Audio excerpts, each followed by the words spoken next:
Hello everyone and welcome to the Maximilianus Financial Academy. So let us start the today's price action analysis video. So we are in our first pair which is gold और हम XAU USD में देख पा रहे हैं कि हमारा जो 4 आवर का सप्लाई है वहाँ से परफेक्टली प्राइस ने टैप किया और वहाँ से अभी नीचे आ रहा है. सो नाउ व्हाट, यहाँ पे एक डेली टाइम फ्रेम में यहाँ पे एक डिमांड जोन है. As we can see there is a demand zone right over here. Now if we go to the 4 hour time frame then यहाँ पे जो 4 आवर में पूरा कंसोलिडेशन वाला जो फेज दिख रहा है that is a single candle on daily time frame. So that is how time frames work. जितना हायर जाएंगे उतने डिफरेंट लोअर टाइम फ्रेम की कैंडल्स होगी वो मर्ज हो जाएंगी और जो सिंगल कैंडल दिखेगी हायर टाइम फ्रेम में लोअर टाइम फ्रेम में मल्टीपल कैंडल्स बन जाएंगी. सो that is how it works. तो देर आर चांसेस कि यहाँ से प्राइस और नीचे आए और यहाँ पे डिमांड जोन से हमको ऊपर की साइड गोल्ड रिएक्शन दे. सो वी आर वेटिंग कि यहाँ पे डेली में टैप करे, ये वाला जो डेली डिमांड जोन है वहाँ पे टैप करे प्राइस और उसके बाद हम वहाँ से फिर आके डिसीजन ले. बट हम लोग मोस्ट प्रोबेबली यही फॉर्मेशन का वेट कर रहे हैं right. A bullish change of character in our demand zone. Now moving on to the next pair. Euro में हम क्या देख पा रहे हैं, यूरो में अगर हम डेली टाइम फ्रेम में जाए तो as we can see there is our unmitigated supply right over here. तो हम इसकी वेट करके प्राइस यहाँ तक जा सकते हैं, मे बी ना भी जाए बिकॉज ये इम्बैलेंस काफ़ी बढ़ गया है right. Most of the imbalance is filled. यहाँ पे देखिए ये जो इम्बैलेंस है इसकी मैंने रेंज क्रिएट की है तो यहाँ पे 50% जितना इम्बैलेंस फिल्ड हो चुका है. तो पॉसिबल है कि यहाँ पे एक्जैक्टली टू द पॉइंट ना भी जाए सप्लाई तक बट ये हाई को स्वीप करके प्राइस रिवर्स कर सकता है. सो इसको मैं मार्कआउट कर लेता हूँ. Now moving on to the 4 hour time frame. तो as we can see price इसको तो ब्रेक करेगा या तो फिर इसको टैप कर सकते हैं या उसको टैप ना करे तो ये हाई को ब्रेक करके ऐसा कुछ स्वीप फॉर्मेशन देगा उसके बाद price can reverse right. That is the first scenario.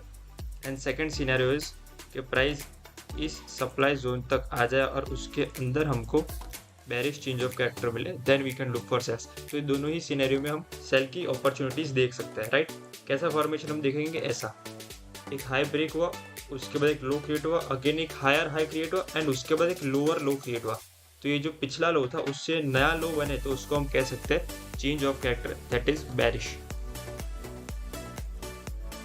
Now currently there is also another demand zone in the 4 hour time frame. तो इसको हम यूटिलाइज कर सकते हैं. तो अगर आज प्राइस नीचे आता है, आज न्यूज़ इवेंट्स भी है तो आपको टेलीग्राम चैनल में उसके अपडेट्स मिल जाएंगे. तो यहाँ से प्राइस नीचे आता है तो हम यहाँ से भी बाई की अपॉर्चुनिटीज़ के लिए देख सकते हैं ये वाले 4 आवर के डिमांड जोन से. Moving on to the next pair which is pound. तो पाउंड में हम लोग देख सकते हैं कि यहाँ पे एक हमारा सप्लाई जोन है. This is our unmitigated supply zone. Along with that इसको अगर हम एक्सपांड कर ले तो we can see the price has already tapped in our supply zone. So after the tap of the supply zone, we can see prices going up. So where is the next potential zone from where price could react? So this supply zone is a good area from where we could look for sales. As there is a inducement lying over here, another inducement lying over here. So this makes it a lucrative area to sell from. So we could look for a bearish change of character, bearish confirmation, and then we could include ourselves in sales. Right, so that is the plan for GU. यहाँ पे हम sales के लिए देखेंगे ये वाले supply zone.